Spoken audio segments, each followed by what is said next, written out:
I never imagined that one summer evening would change everything I thought I knew about myself. And about him.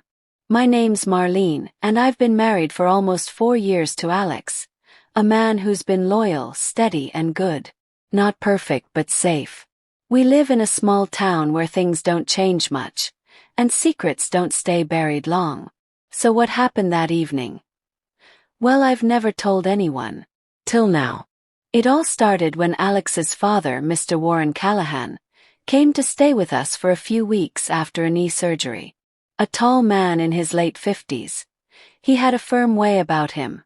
Quiet but commanding. Always well dressed, even in his robe. He was a retired military man, and it showed in everything he did, from the way he folded his napkin to how he looked at you when you spoke. At first, I didn't think much of him beyond the fact that he was my father-in-law. But after a few days, I started noticing little things. How his eyes lingered a second longer than they should when I wore my bathrobe in the morning. How his voice got deeper when he called my name from across the room. I told myself I was imagining it. I was bored, probably projecting. Until the afternoon, everything changed. Alex had gone on a weekend trip with his friends from work. It was supposed to be a harmless camping trip, and I was glad he was getting time to relax. I stayed behind to care for Mr. Callahan and to enjoy some peace around the house. It was just the two of us, and though I was a little nervous about it, I told myself I was being silly. That Saturday, I had just stepped out of the shower, wrapped in a towel. I thought Mr. Callahan was asleep in his room, so I moved quietly through the hallway and into the laundry to grab clean clothes.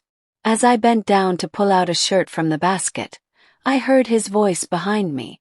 You should probably close your clothes before someone sees more than they should. Froze. Not because of what he said but the tone in which he said it. Turned slowly. His eyes were fixed on me. Intense, sharp, and filled with something I hadn't seen in anyone's gaze before. There was no judgment, just hunger. Not the wild kind. A restrained one. Dangerous because it was controlled. My hands clutched the towel tighter against my chest. My mouth opened to say something, but I couldn't. I saw something in his expression that pinned me in place. He didn't look away. Neither did I. The silence between us throbbed. I'm sorry, I finally managed. He didn't blink. Don't apologize. Just be careful. Some men don't know how to control themselves when they see weak points. Weak points. The words hit me in my stomach. He wasn't talking about me being weak. He meant the places that made me human. Feminine. Vulnerable. He turned and walked away. But I didn't move for a long moment. My pulse raced. I shut the door quietly behind me and got dressed, but I could still feel his gaze on my skin like heat. From that moment on, something had changed between us. Neither of us spoke about it, but the air in the house was different. He started sitting closer on the couch when we watched the news. He helped more around the kitchen, brushing past me in ways that felt just slightly intentional. When I bent to reach for a pot, I felt him behind me. When I looked up, he was already watching me. No, I didn't hate it. That terrified me. I began noticing how he spoke. The richness in his voice. The confidence in his presence. It was completely different from Alex's younger, more relaxed vibe. Mr. Callahan had experience, and it showed. One evening, a summer storm hit our town, knocking out the power. Alex had sent a message earlier that he'd be home late. Roads were blocked, and he was staying with a friend for the night.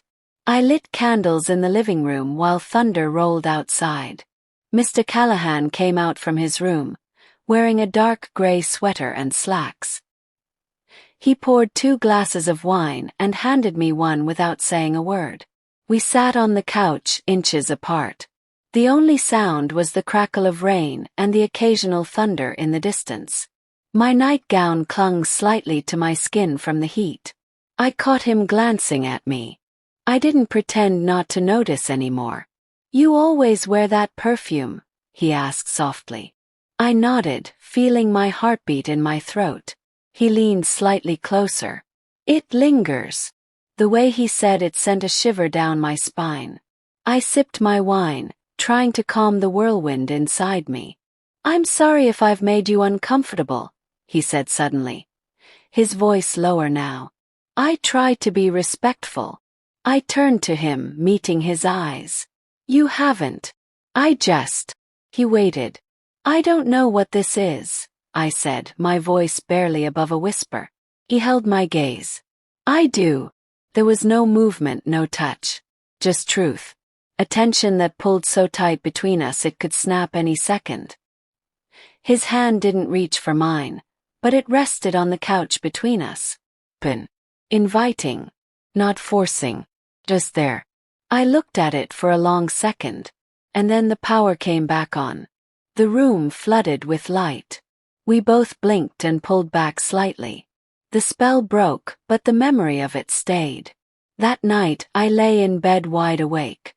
I thought of how his voice made my skin tighten, how his nearness affected me in ways I hadn't felt in years. I wasn't sure if it was wrong or just forbidden, but it was real. Over the next few days, things cooled. He kept to his room more. I avoided being alone with him. But there were still moments, his fingertips grazing mine when passing a dish, or the way he said, "Good night, Marlene," like it meant more than just sleep well. The final night before Alex returned, Mr. Callahan called me out to the porch. The air was warm, the stars clear. He stood leaning against the rail, his eyes on the horizon. "I leave tomorrow," he said without turning. "I know. I won't pretend I didn't feel something. And I won't insult you by saying you didn't either." I swallowed hard. "You're right." He finally turned, walking toward me until we stood inches apart.